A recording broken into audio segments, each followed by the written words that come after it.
Welcome to లాసవి కార్తికి YouTube channel. ఈ వీడియో కనుక మొదటిసారి చూస్తున్న వ్యూవర్స్ అయితే మా ఛానల్కి వెళ్ళి సబ్స్క్రైబ్ చేసుకోండి. అలాగే ఈ వీడియోను చివరి వరకు చూడండి. ఈరోజు మన టాపిక్ ఏంటి అంటే దివాళీ లక్ష్మీ పూజ ఎలా చేయాలి, పూజా విధానం, పూర్తి వివరాలు ఈ వీడియోలో మీకు నేను పొందుపరుస్తున్నాను. దయచేసి ఈ వీడియోని చివరి వరకు చూడండి. హిందూ సంస్కృతిలో అత్యంత వైభవముగా జరుపుకునే సందర్భాలలో దీపావళి ఒకటి. దీపావళి రోజు లక్ష్మీ పూజ ఎప్పుడు చేసుకోవాలి అంటే నవంబర్ 1వ తేదీ శుక్రవారం నాడు లక్ష్మీ పూజ మనము జరుపుకోబోతున్నాము. లక్ష్మీ పూజ ఎప్పుడు జరుపుకోవాలి, దాని ముహూర్తం టైమింగ్స్ ఏంటి అంటే ఈసారి నవంబర్ 1వ తేదీన సాయంత్రం 5:35 నుంచి 6:16, ఆల్మోస్ట్ 41 మినిట్స్ ఉంది. ఈ టైంలో మంచి ముహూర్తం అనమాట లక్ష్మీ అమ్మవారికి మనం పూజ చేసుకోవడము. ఈ పవిత్ర సమయంలో జరిగే అనేక ఆచారాలలో లక్ష్మి పూజ సంపద, శ్రేయస్సు మరియు సమృద్ధి యొక్క దేవత అయిన లక్ష్మీదేవిని పూజించడానికి, అంకితం చేయడానికి ఒక ముఖ్యమైన సంఘటనగా మనకు నిలుస్తుంది. దీపావళి 2024లో లక్ష్మీ పూజ యొక్క ప్రాముఖ్యత గురించి తెలుసుకుంటే, దీపావళి వేడుకలో లక్ష్మీ పూజ ఒక ఇంపార్టెంట్ పూజ మనం చేయాలి. ఎందుకంటే ఇది గృహాలలో సంపద మరియు శ్రేయస్సుని రాకను సూచికగా సూచిస్తుందన్నమాట. ఈ పండుగ అమావాస్య రాత్రి నాడు జరుగుతుంది. ఇది దేవి నుండి ఆశీర్వాదాలను పొందడానికి శక్తివంతమైన సమయం అని నమ్ముతాం. ఈ రోజున కుటుంబాలు తమ పూర్వీకులను శ్రాద్ధం ద్వారా గౌరవిస్తాయి. వంశం మరియు కుటుంబ సంబంధాల ప్రాముఖ్యతను కూడా గుర్తిస్తాయి.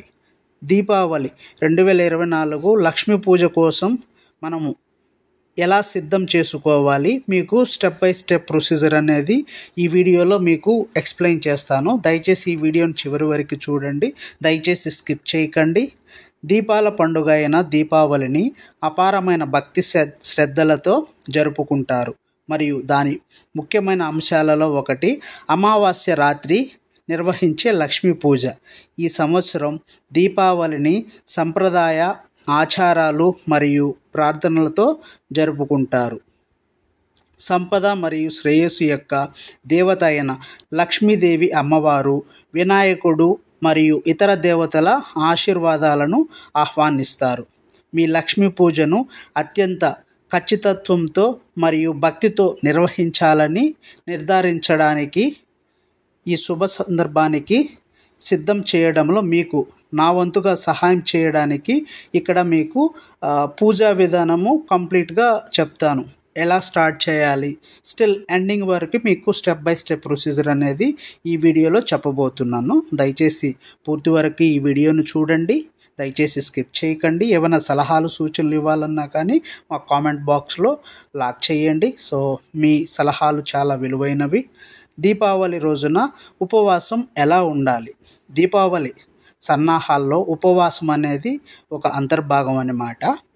లక్ష్మీ పూజ చేయడానికి ముందు భక్తులు ఒక రోజంతా ఉపవాసం పాటిస్తారు.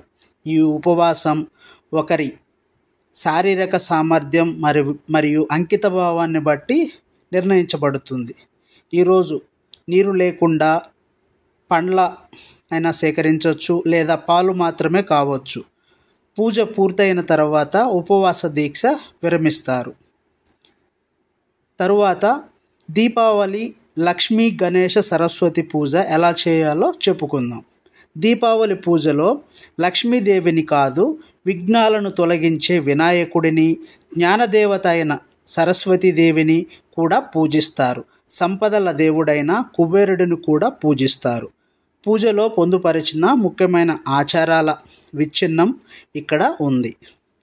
ఎలా చేయాలి పూజ అంటే ఫస్ట్ ఆత్మశుద్ధి చేసుకోవాలి. నీరు మరియు ప్రార్థనలతో మిమ్మల్ని మీరు శుద్ధి చేసుకోవడం ద్వారా పూజను ప్రారంభించండి. మీ మనస్సు మరియు శరీరాన్ని దైవిక కర్మలకు సిద్ధం చేయండి. తరువాత సంకల్పం చెప్పుకోండి. మీ కుటుంబం శ్రేయస్సు, శాంతి మరియు సంతోషం కోసం ప్రార్థిస్తూ దీపావళి ఆచారాలను చిత్తశుద్ధితో మరియు భక్తితో నిర్వహించాలని సంకల్పాన్ని పూనండి. నెక్స్ట్ శాంతి మార్గం. శాంతి మంత్రం ఏం చేయాలి అంటే, మీ జీవితంలో శాంతి మరియు సామరస్యాన్ని పొందడానికి శాంతి మార్గం మంత్రాన్ని పఠించండి. తదుపరి పవిత్ర మంత్రాన్ని పఠించండి.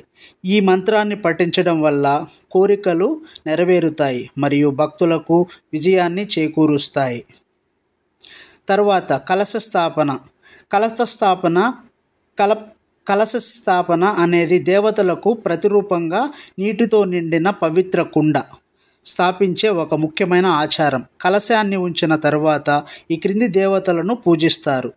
గణపతి పూజ చేయాలి, నవగ్రహాల పూజ చేయాలి, తరువాత షోడశ మాతృక పూజ చేయాలి, తరువాత కొత్తగా ప్రతిష్ఠించిన వినాయకుడు మరియు లక్ష్మీదేవి విగ్రహాలను షోపచార పూజలో పూజిస్తారు. అలాగే 16 దశలలో సమర్పణ ప్రక్రియ. ఇందులో పువ్వులు, పండ్లు, స్వీట్లు మరియు దీపాలు వెలిగించడం ఉంటాయి. తర్వాత మహాకాళి, సరస్వతి, కుబేరుడు పూజ చేయాలి. తర్వాత దీపావళి నుండి వచ్చే కాంతి లక్ష్మీదేవిని మీ ఇంట్లోకి నడిపిస్తుందని నమ్ముతారు.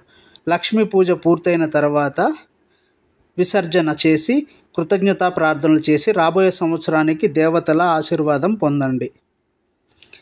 లక్ష్మీదేవి కొన్ని మంత్రాలని పూజ చేసినప్పుడు మనము పఠించడం మంచిది. లక్ష్మీదేవి పూజలో మనము అమ్మవారికి ఇష్టమైన బెల్లం, పాయసం, స్వీట్స్ ఇవన్నీ మనము నైవేద్యంగా పెట్టాలి. అమ్మవారికి కొన్ని మంత్రాలు మనము పఠించడం వల్ల మనకి చాలా మంచి జరుగుతుందని ప్రగాఢ విశ్వాసం. వాటిల్లో నాకు తెలిసిన కొన్ని మంత్రాలు మీకు ఇక్కడ చెప్తాను. సో అవి మీరు లక్ష్మీ అమ్మవారికి పూజ చేసేటప్పుడు